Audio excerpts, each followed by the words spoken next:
আল কদর। বিসমিল্লাহির রহমানির রহিম। রহমান রহিম আল্লাহ তাআলার নামে। ইন্না আনজালনাহু ফি লাইলাতিল কদর। আমি গ্রন্থটি নাজিল করেছি এক মর্যাদাপূর্ণ রাতে। ওয়া মা আদরাকা মা লাইলাতুল কদর। তুমি কি জানো সেই মর্যাদাপূর্ণ রাতটি কি?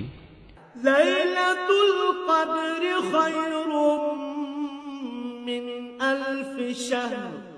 এই মর্যাদাপূর্ণ রাতটি 1000 মাসের চেয়ে উত্তম।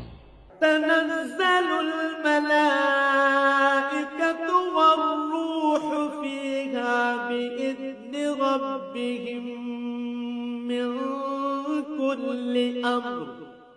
এতে ফেরেশতা ও তাদের সর্দার রূহ তাদের মালিকের সব ধরনের আদেশ নিয়ে জমিনে অবতরণ করে। সালামুন হিয়া হাত্তা মাতলাইল ফজর। সে আদেশ বার্তাটি হচ্ছে চিরন্তন প্রশান্তি, তা পরবর্তী সুবহে সাদেক পর্যন্ত অব্যাহত থাকে।